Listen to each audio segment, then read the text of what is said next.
Daily Bible Reading by Messiaheart. Week 23 Sunday. Sunday is History Reading. 1 Kings chapters 5 through 9. Amplified Version. 1 Kings chapter 5. Hiram king of Tyre sent his servants to Solomon when he heard that they had anointed him king in place of his father. For Hiram had always been a friend of David. Then Solomon sent word to Hiram, saying, "You know that David my father could not build a house, temple, for the name, presence, of the Lord his God because of the wars which surrounded him, until the Lord put his enemies under his feet. But now that the Lord my God has given me rest from war on every side, there is neither adversary nor misfortune confronting me. Behold, I intend to build a house, temple, to the name of the Lord my God, just as the Lord said to my father David. Your son whom I will put on your throne in your place shall build the house for my name and presence. So now, command that they cut cedar trees from Lebanon for me, and my servants will join your servants, and I will give you whatever wages you set for your servants. For you know that there is no one among us who knows how to cut timber like the men of Sidon." When Hiram heard the words of Solomon, he rejoiced greatly and said, "Blessed be the Lord this day, who has given David a wise son, to be king over this great people." So Hiram sent word to Solomon, saying, "I have heard the message which you sent to me. I will do everything you wish concerning the cedar and cypress timber. My servants will bring the logs down from Lebanon to the Mediterranean Sea, and I will have them made into rafts to go by sea to the place, port, that you direct me. Then I will have them broken up there, and you shall carry them away. Then you shall return the favor by providing food for my household." So Hiram gave Solomon all the cedar and cypress timber he desired, and Solomon gave Hiram 20,000 cores of wheat as food for his household, and 20 cores of pure olive oil. Solomon gave all these to Hiram each year. The Lord gave Solomon wisdom, just as he promised him, and there was peace between Hiram and Solomon, and the two of them made a treaty. King Solomon levied forced laborers from all Israel, and the forced laborers numbered 30,000 men. He sent them to Lebanon 10,000 a month in shifts. 1 month they were in Lebanon and 2 months at home. Adoniram was in charge of the forced laborers. Solomon had 70,000 burden-bearers, transporters, and 80,000 stonemasons in the hill country of Judah, besides Solomon's 3,300 chief deputies who were in charge of the project and who were in charge of the people doing the work. The king gave orders, and they quarried great stones, valuable stones, to lay the foundation of the house, temple, with cut stones. So Solomon's builders and Hiram's builders and the men of Jebel cut and chiseled the stones, and prepared the timber and the stones to build the house, temple. 1 Kings chapter 6.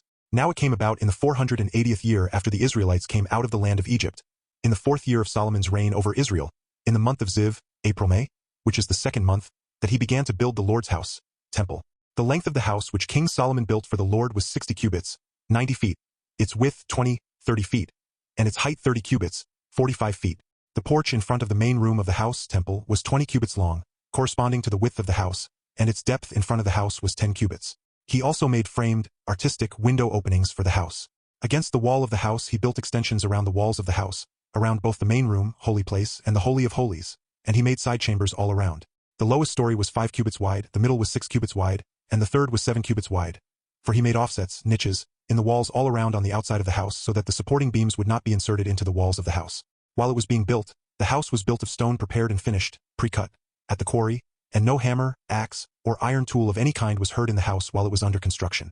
The entrance to the lowest side chamber was on the right or south side of the house, and they would go up winding stairs to the middle level, and from the middle to the third. So Solomon built the house, temple, and finished it, and roofed the house with beams and boards of cedar.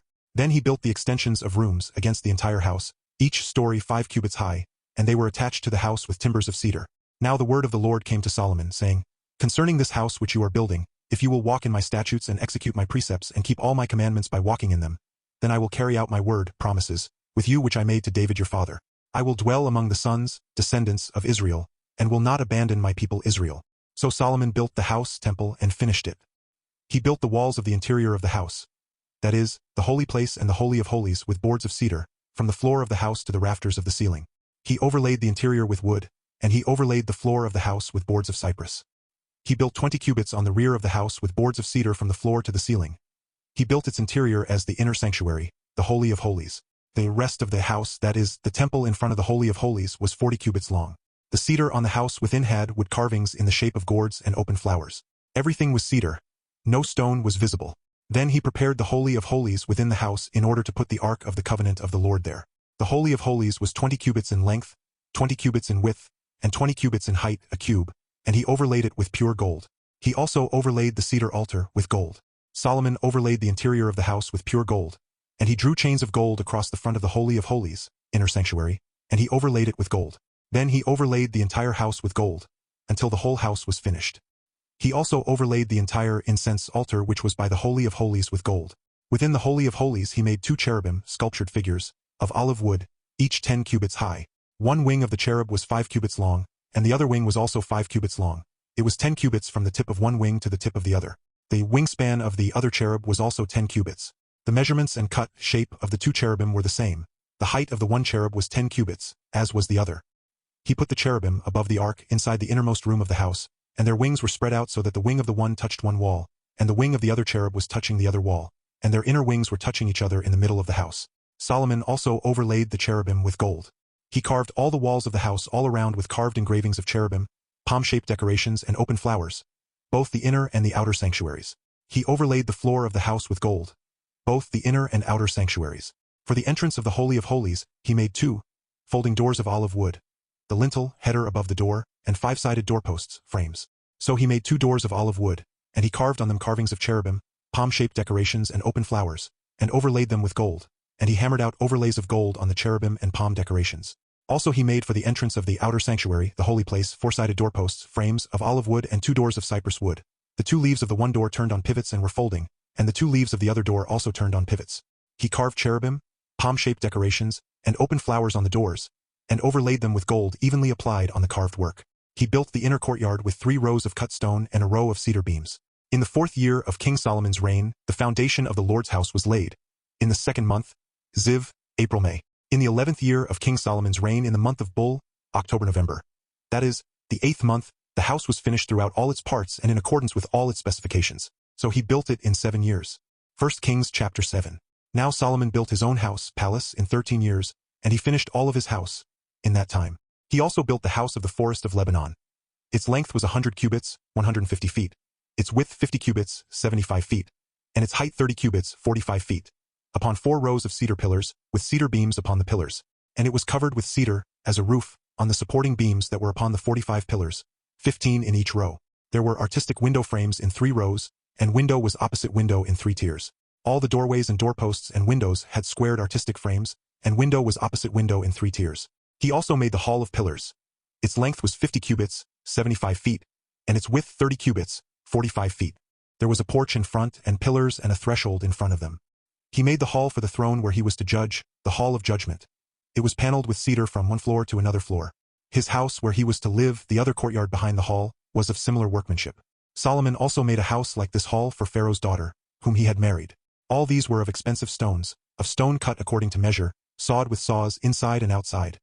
Even from the foundation to the coping, and from the outside to the great courtyard. The foundation was of expensive stones, large stones, stones of 10 cubits and stones of 8 cubits. And above the foundation were expensive stones, stones cut according to measure and cedar. So the great courtyard all around had 3 rows of cut stone and a row of cedar beams like the inner courtyard of the house of the Lord, and the porch of the house. Now King Solomon sent word and brought Hiram, a skilled craftsman from Tyre. He was the son of a widow from the tribe of Naphtali, and his father was a man of Tyre, a craftsman in bronze. Hiram was filled with wisdom, understanding, and skill for doing any kind of work in bronze. So he came to King Solomon and did all his bronze work. He cast the 2 pillars of bronze. The one pillar was 18 cubits high, and a measuring line of 12 cubits measured the circumference of both. He also made 2 capitals, crowns, of cast bronze to put on the tops of the pillars. The height of one capital was 5 cubits, and the height of the other capital was 5 cubits. There were nets of network, latticework, and twisted threads, wreaths of chainwork for the capitals which were on the tops of the pillars, 7 for one capital and 7 for the other. So Hiram made the pillars in this manner, and 2 rows around on the one network to cover the capitals which were on the top of the pomegranates. And he did the same for the other capital. The capitals which were upon the top of the pillars in the porch were of lily work, design, for cubits. The capitals were on the 2 pillars and also above and close to the rounded projection which was beside the network. There were 200 pomegranates in rows around both capitals. Hiram set up the pillars at the porch of the temple. He set up the right pillar and named it Jachin, may he establish, and he set up the left pillar and named it Boaz, in it is strength. On the tops of the pillars was lily work, design. So the work of the pillars was finished. Now he made the sea basin of cast metal, 10 cubits from brim to brim, circular in form, 5 cubits high and 30 cubits in circumference. Under its brim were gourds encircling it 10 to a cubit, completely surrounding the sea. The gourds were in 2 rows, cast in one piece with it. It stood on 12 oxen, 3 facing north, 3 west, 3 south, and 3 east. The sea was set on top of them, and all their rear parts pointed inward. It was a hand-width thick, and its brim was made like the brim of a cup, like a lily blossom. It held 2,000 baths. Then Hiram made 10 bronze stands, 4 smaller basins. The length of each stand was 4 cubits, Its width was 4 cubits and its height was 3 cubits. This was the design of the stands. They had borders between the frames. On the borders between the frames were lions, oxen, and cherubim, and on the frames there was a pedestal above. Beneath the lions and oxen were borders of hanging work. Now each stand had 4 bronze wheels with bronze axles, and its 4 feet had supports, for a basin. Beneath the basin were cast supports with borders at each side. Its opening inside the crown at the top measured a cubit, and its opening was round like the design of a pedestal, a cubit and a half. Also on its opening were carvings, and their borders were square, not round. Underneath the borders were 4 wheels, and the axles of the wheels were on the stand. And the height of a wheel was a cubit and a half. The wheels were made like a chariot wheel. Their axles, their rims, their spokes, and their hubs were all cast. Now there were 4 supports at the 4 corners of each stand. The supports were part of the stand itself. On the top of the stand there was a circular piece half a cubit high, and on the top of the stand its supports and borders were part of it. And on the surface of its supports and its borders Hiram engraved cherubim, lions, and palm-shaped decorations, according to the available space for each, with borders all around. He made the 10 stands like this. They all had 1 casting, 1 measure, and 1 form. Then he made 10 basins of bronze. Each basin held 40 baths and was 4 cubits, and there was 1 basin on each of the 10 stands. Then he placed the bases, 5 on the right or south side of the house and 5 on the left or north side. And he set the sea of cast metal on the right side of the house toward the southeast. Now Hiram made the basins and the shovels and the bowls. So Hiram finished all the work which he did for King Solomon on the house of the Lord, the 2 pillars and the 2 bowls of the capitals which were on the top of the 2 pillars, and the 2 networks to cover the 2 bowls of the capitals which were on top of the pillars, and the 400 pomegranates for the 2 networks, 2 rows of pomegranates for each network to cover the 2 bowls of the capitals that were on the tops of the pillars, the 10 stands and the 10 basins on the stands, 1 sea basin, and the 12 oxen under the sea, the pails, the shovels, and the bowls. All these utensils which Hiram made for King Solomon in the house of the Lord were of polished bronze. In the plain of the Jordan River the king cast them, in the clay ground between Succos and Zarethan. Solomon left all the utensils unweighed, because there were so many, the weight of the bronze could not be determined. Solomon made all the other furniture which was in the house of the Lord, the incense altar of gold, the table of gold on which was the bread of the presence, the lampstands of pure gold, 5 on the right side and 5 on the left, in front of the Holy of Holies, inner sanctuary, with the flowers, the lamps, and the tongs of gold, the cups, snuffers, bowls, spoons, firepans of pure gold, and the hinges of gold, both for the doors of the inner house, the Holy of Holies, and for the doors of the house, the main room, the holy place. So all the work that King Solomon did on the house of the Lord was completed. Solomon brought in the things which David his father had dedicated, the silver, the gold, and the utensils, and he put them in the treasuries of the Lord's house. 1 Kings chapter 8. Then Solomon assembled the elders of Israel and all the heads of the tribes, the leaders of the fathers' households of the sons of Israel, to King Solomon in Jerusalem, to bring up the ark of the covenant of the Lord from the city of David, which is Zion. All the men of Israel assembled before King Solomon at the feast in the month of Ethanim, September-October. That is, the 7th month. All the elders of Israel came, and the priests carried the ark. They brought up the ark of the Lord and the tent of meeting and all the holy utensils that were in the tent. The priests and the Levites brought them up. King Solomon and all the congregation of Israel who had assembled before him were with him before the ark, sacrificing sheep and oxen, so many that they could not be counted or numbered. Then the priests brought the ark of the covenant of the Lord to its place, into the inner sanctuary of the house, into the Holy of Holies, under the wings of the cherubim. For the cherubim spread their 2 wings over the place of the ark, and the cherubim covered the ark and its carrying poles from above. The poles were so long that the ends of the poles were visible from the holy place that was in front of the Holy of Holies, but they were not visible from the outside. They are there to this day, the date of this writing. There was nothing in the ark except the 2 tablets of stone which Moses put there at Horeb, Sinai, where the Lord made a covenant with the Israelites when they came out of the land of Egypt. Now it happened that when the priests had come out of the holy place, the cloud filled the Lord's house, so the priests could not stand in their positions to minister because of the cloud, for the glory and brilliance of the Lord had filled the Lord's house, temple. Then Solomon said, "The Lord has said that he would dwell in the thick darkness of the cloud. I have certainly built you a lofty house, a place for you to dwell in forever." Then the king turned around and blessed all the assembly of Israel, while all the assembly of Israel was standing. He said, "Blessed be the Lord, the God of Israel, who spoke with his mouth to my father David and has fulfilled it with his hand, saying, Since the day that I brought my people Israel out of Egypt, I did not choose a particular city out of all the tribes of Israel in which to build a house so that my name, presence, would be in it, but I chose David to be over my people Israel. Now it was determined in the heart of my father David to build a house, temple, for the name of the Lord, the God of Israel. But the Lord said to my father David, Because it was in your heart to build a house for my name, you did well, in that it was in your heart. Nevertheless you shall not build the house, but your son, who shall be born to you, it is he who shall build it for my name, and my presence. Now the Lord has fulfilled his word which he spoke. I have risen in the place of my father David and have taken my seat on the throne of Israel, just as the Lord promised, and have built the house, temple, for the name of the Lord, the God of Israel. There I have made a place, in the Holy of Holies for the ark, in which is the covenant, solemn agreement of the Lord, which he made with our fathers when he brought them out of the land of Egypt. Then Solomon stood in the courtyard before the altar of the Lord in the presence of all the assembly of Israel and spread out his hands toward heaven. He said, O Lord, the God of Israel, there is no God like you in heaven above or on earth below, who keeps the covenant and shows loving kindness to your servants who walk before you with all their heart. You who have kept what you promised to your servant my father David. You have spoken with your mouth and have fulfilled your word with your hand, as it is this day. Now therefore, O Lord, the God of Israel, keep for your servant my father David that which you promised him when you said, You shall not be without a man, descendant, to sit on the throne of Israel, if only your sons take heed to their way of life to walk before me, according to my laws as you have done. Now, O God of Israel, please let your word which you have spoken to your servant David my father be confirmed. But will God indeed dwell on the earth? Behold, heaven and the highest heaven cannot contain you. How much less this house which I have built? Yet graciously consider the prayer of your servant and his supplication, O Lord my God, to listen to the loud cry and to the prayer which your servant prays before you today, that your eyes may be open toward this house night and day, toward the place of which you have said, My name, presence, shall be there, that you may listen to the prayer which your servant shall pray toward this place. Listen to the prayer of your servant and of your people Israel which they pray toward this place. Hear in heaven, your dwelling place. Hear and forgive. If a man sins against his neighbor and is made to take an oath of innocence, and he comes to take the oath before your altar in this house, temple, then hear from heaven and act and judge your servants, condemning the wicked by bringing his guilt on his own head, and justifying the righteous by rewarding him in accordance with his righteousness. When your people Israel are defeated before an enemy because they have sinned against you, and then they turn to you again and praise your name and pray and ask for your favor and compassion in this house, temple, then hear in heaven, and forgive the sin of your people Israel, and bring them back to the land which you gave their fathers. When the heavens are shut up and there is no rain because they have sinned against you, and they pray toward this place and praise your name and turn from their sin when you afflict them, then hear in heaven and forgive the sin of your servants and of your people Israel.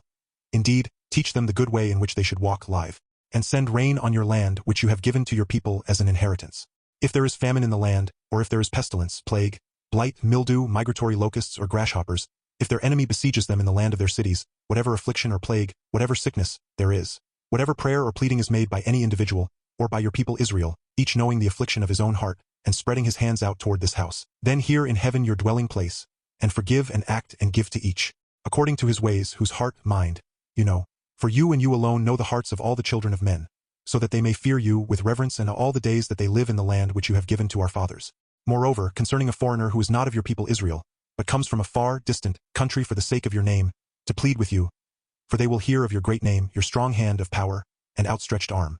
When he comes and prays toward this house, temple, hear in heaven your dwelling place, and do according to all for which the foreigner calls upon praise to you, so that all peoples of the earth may know your name and fear you, with reverence and awe, as do your people Israel, and that they may know, without any doubt, that this house which I have built is called by your name.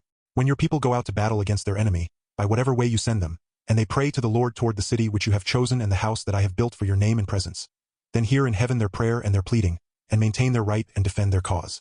When they sin against you, for there is no man who does not sin, and you are angry with them and hand them over to the enemy, so that they are carried away captive to the enemy's land, whether far away or near, if they take it to heart in the land where they have been taken captive, and they repent and pray to you in the land of their captors, saying, We have sinned and done wrong and we have acted wickedly, if they return to you with all their heart and with all their soul in the land of their enemies who have taken them captive, and they pray to you toward their land of Israel which you gave to their fathers, the city of Jerusalem which you have chosen, and the house which I have built for your name and presence, then hear their prayer and their supplication in heaven your dwelling place, and maintain their right and defend their cause, and forgive your people who have sinned against you and all the transgressions which they have committed against you, and make them objects of compassion before their captors, that they will be merciful to them, for they are your people and your heritage, whom you brought out of Egypt, from the midst of the iron furnace of slavery and oppression. That your eyes may be open to the supplication of your servant and to the supplication of your people Israel, to listen to them and be attentive to them whenever they call to you. For you singled them out from all the peoples of the earth as your heritage, just as you declared through Moses your servant, when you brought our fathers out of Egypt, O Lord God. When Solomon finished offering this entire prayer and supplication to the Lord, he arose from before the Lord's altar, where he had knelt down with his hands stretched toward heaven. And he stood and blessed all the assembly of Israel with a loud voice, saying, Blessed be the Lord, who has given rest to his people Israel, in accordance with everything that he promised. Not one word has failed of all his good promise, which he spoke through Moses his servant. May the Lord our God be with us as he was with our fathers. May he not leave us nor abandon us to our enemies, that he may guide our hearts to himself, to walk in all his ways, following him, and to keep his commandments, his statutes, and his precepts which he commanded our fathers. Let these words of mine, with which I have made supplication before the Lord, be near to the Lord our God day and night, so that he will maintain the cause and right of his servant and of his people Israel as each day requires, so that all the peoples of the earth may know that the Lord is God. There is no one else. Therefore, your hearts are to be wholly devoted to the Lord our God, to walk in his statutes and to keep his commandments, as you are doing today." Then the king and all the people of Israel with him repeatedly offered sacrifice before the Lord. Solomon offered as peace offerings to the Lord 22,000 oxen and 120,000 sheep. So the king and all the Israelites dedicated the house temple of the Lord. On that same day the king consecrated the middle of the courtyard that was in front of the house temple of the Lord. For he offered there the burnt offerings, the grain offerings, and the fat of the peace offerings, because the bronze altar that was before the Lord was too small to hold all the burnt offerings, the grain offerings, and the fat of the peace offerings. So at that time Solomon held the feast, and all Israel with him, a great assembly, from the entrance of Hamath, on the northern border of Israel, to the brook of Egypt, at Israel's southern border, before the Lord our God, for 7 days and 7 more days, beyond the prescribed period for the Feast of Booths, 14 days in all. On the 8th, 15th day he sent the people away, and they blessed the king. Then they went to their tents joyful and in good spirits because of all the goodness which the Lord had shown to David his servant and Israel his people.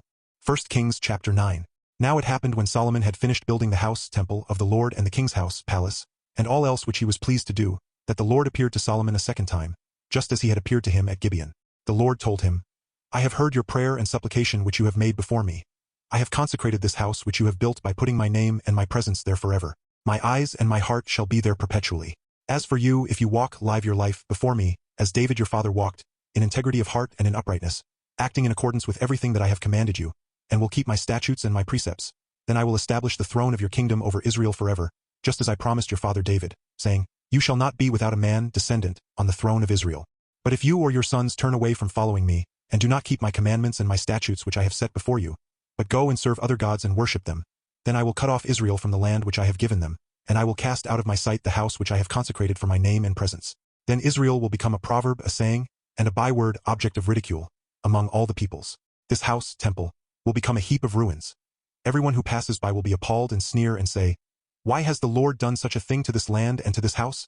And they who know will say, because they abandoned the Lord their God, who brought their fathers out of the land of Egypt, and they have chosen other gods and have worshipped and served them. That is the reason the Lord has brought on them all this adversity. Now at the end of 20 years, in which Solomon had built the 2 houses, the temple of the Lord and the palace of the king, Hiram king of Tyre had supplied Solomon with as much cedar and cypress timber from Lebanon and gold as he desired. At that time King Solomon gave Hiram 20 cities in the land of Galilee, northern Israel. So Hiram came from Tyre to see the cities which Solomon had given him, and they did not please him. He said, what are these cities good for which you have given me, my brother? So they have been called the land of Kabul, like nothing, unproductive, to this day. And Hiram sent to the king 120 talents of gold. Now this is the account of the forced labor which King Solomon conscripted to build the house of the Lord, his own house, the Millo fortification, the wall of Jerusalem, and the fortress cities of Hazor, Megiddo, and Gezer. For Pharaoh king of Egypt had gone up and taken Gezer, burned it with fire, and killed the Canaanites who lived in the city, and he had given it as a dowry to his daughter, Solomon's wife.